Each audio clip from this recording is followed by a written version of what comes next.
ఇవాళ మనం చెప్పుకోబోయే విద్య కర్ణయక్షిణి సాధనా విధానం. అసలు ఎవరు ఈ కర్ణయక్షిణి, ఎలా సాధన చేసి ఈ యక్షిని మనం వశం చేసుకోవాలి అనే దాని గురించి ఇక్కడ ఇవాళ చెప్పుకుందాం. ముందుగా కర్ణయక్షిణి ఎలా ఉంటుంది అనేది కొంత చెప్పుకుందాం.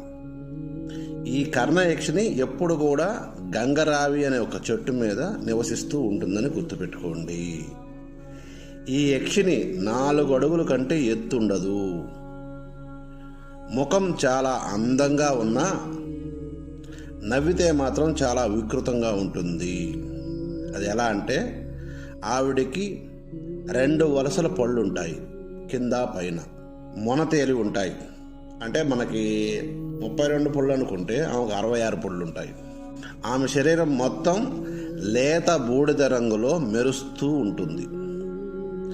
ఈ బూడిద రంగులో ఎందుకు ఉంది అంటే, ఆమె శరీరం మొత్తం అతి చిన్నని సూక్ష్మమైనటువంటి రోమాలు ఉంటాయి. ఆ రోమాలు లేత బూడిద రంగులో మెరుస్తూ ఉంటాయి కనుక మనకి అలా కనిపిస్తుంది, లేత బూడిద రంగులో ఉంటుంది.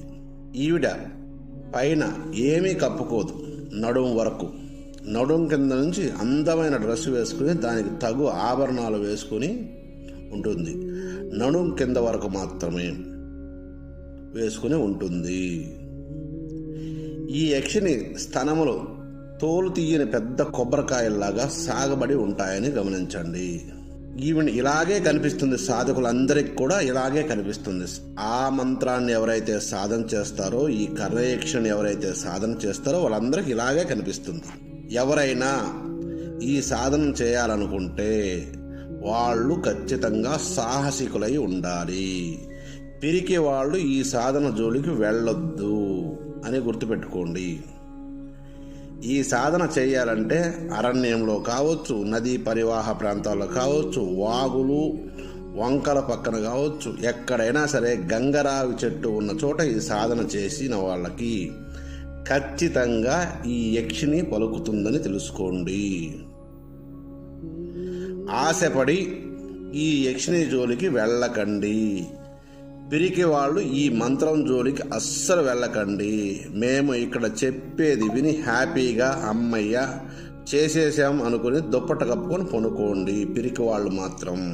ఇలా ఎందుకు అంటున్నానంటే, అనేక మాయా పరీక్షలు పెడుతుంది ఈ కర్ణయక్షిని కనుక తస్మాత్ జాగ్రత్త. ఎట్టి పరిస్థితుల్లోనూ ఈ మంత్రాన్ని ఇంట్లో జపించవద్దు. ఈ విషయాన్ని ఖచ్చితంగా గుర్తుపెట్టుకోండి. ఇకపోతే ఈ మంత్రాన్ని సాధించాలనుకున్న సాధకులు ఒక గొంగడిని ఆసనంగా వేసుకోండి. పసుపు కొమ్ములతో ఒక జపమాలను తయారు చేసుకోండి. చిన్నదిగా జపమాలను తయారు చేసుకోండి. 54 పూసలు ఉండేటట్టు. ఈ సాధన చేసే సాధకుడు ఆహారంగా నెయ్యి కలిపినటువంటి పులగం మాత్రమే తినాలి. పులగం అంటే తోలు తీయని బియ్యము, పెసలు, ఇవన్నీ ఈ బియ్యము పెసలు వేసి ఉడకబెట్టి అందులో ఒక చుక్క నెయ్యి వేసుకుని దానిని మాత్రమే తినాలి. అది కూడా ఒక్క పూట మాత్రమే. మిగిలిన 2 పూట్ల పాలు కావచ్చు, పళ్ళు కావచ్చు తీసుకోవచ్చు. అది కూడా మితంగా. గుర్తుపెట్టుకోండి ఇవన్నీ. ఇకపోతే సాధకుడు ఎక్కడైతే ఈ సాధన మొదలు పెడతాడో ఆ గంగరావి చెట్టు కింద మేము ఇక్కడ ఇవ్వబడే యంత్రాలు 2 త్రికోణము ఉన్న యంత్రాన్ని భూమి మీద వేసుకోండి. ఇంకొక యంత్రాన్ని మీరు ఆసనం కింద వేసుకోండి. రాగి రేకు మీద లిఖించి వేసుకోండి. గుర్తుపెట్టుకోండి. మొట్టమొదటి రోజు ఇలా చేసుకుని ఇలా పెట్టుకోవాలి. ఇవన్నీ ఇప్పుడు ఈ యంత్రం కావచ్చు. ఫస్ట్ సాధకుడికి ముందు త్రికోణం వేసి ఇక్కడ చూపిస్తాను యంత్రాన్ని. త్రికోణం వేసి అందు మధ్యలో ఒక దీపం పెట్టి దీపంలో నూనె పోసి వెలిగించుకోవాలి. ఇది మీ పక్కకు ఉండాలి. మీరు పడవ పక్క కూర్చొని దీపం తూర్పు వైపు చూసేటట్టున్నారు. తూర్పుకు అభిముఖంగా దీపం ఉండాలి. మీరు పడమరకు అభిముఖంగా కూర్చోవాలి ఆ చెట్టు కింద. గుర్తుపెట్టుకోండి. అలా చేసుకున్న తర్వాత ఈ ఆసనం కింద వేసుకున్నటువంటి యంత్రాన్ని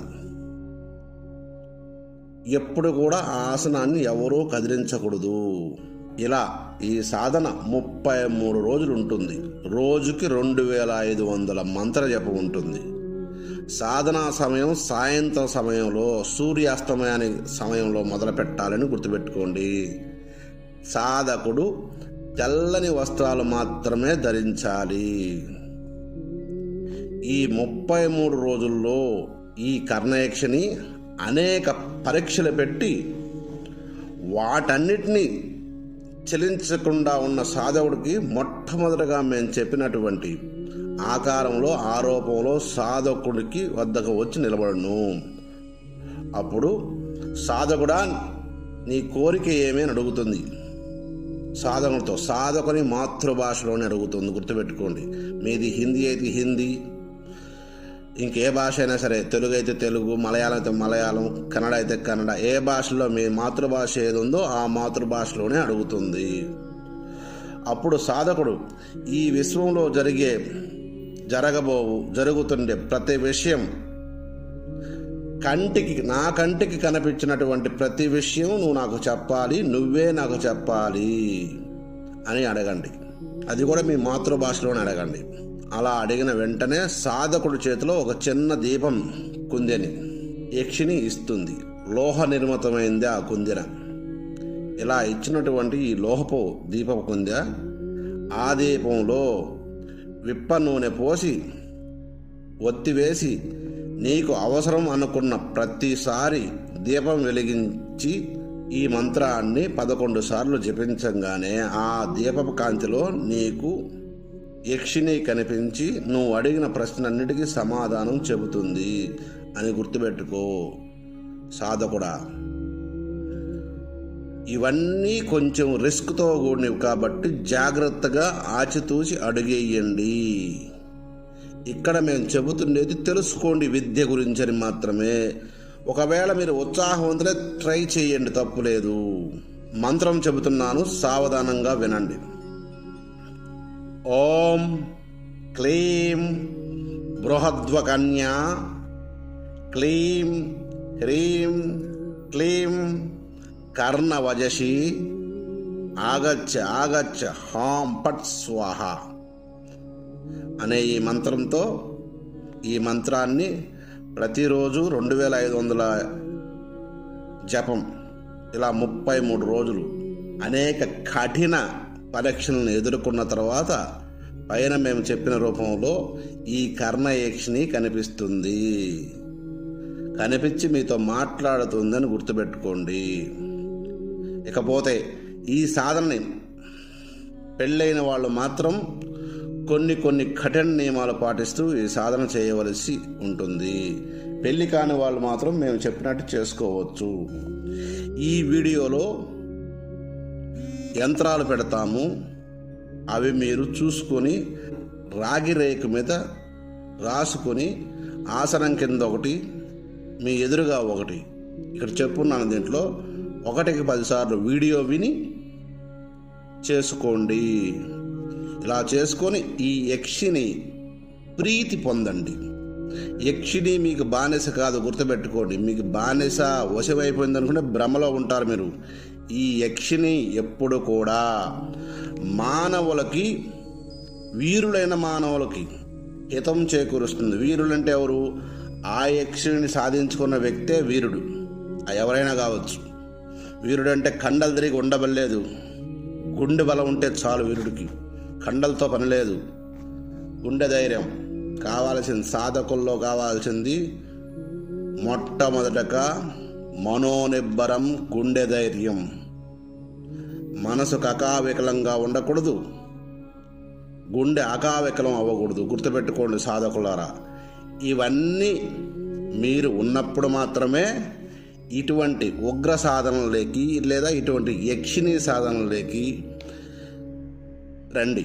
ఎందుకంటే కోరికలు అపారంగా ఉంటాయి, కానీ పని చేయాలంటే మాత్రం కష్టం. నాకు తెలిసి చాలాసార్లు విన్నాను, 2500 జపం 5 గంటలు అంటారు. మ్యాక్సిమం 2.5 గంట లేదా 1.5 గంట జపం అంతే. ముందు మీరు మంత్రాన్ని అనర్గళంగా నాలుక తిరిగేటట్టు అనర్గళంగా చేసి పెట్టుకోండి. బై హార్ట్ చేసుకోండి ఈ మంత్రాన్ని.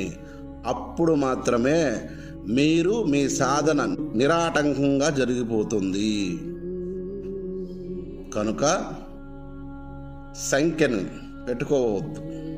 ఈ సంఖ్యతో మీకు పనిలా చెయ్యండి, సాధన చెయ్యండి. సాధన సాధ్యతే సర్వం. కనుక సాధన చేసి సిద్ధి పొందండి.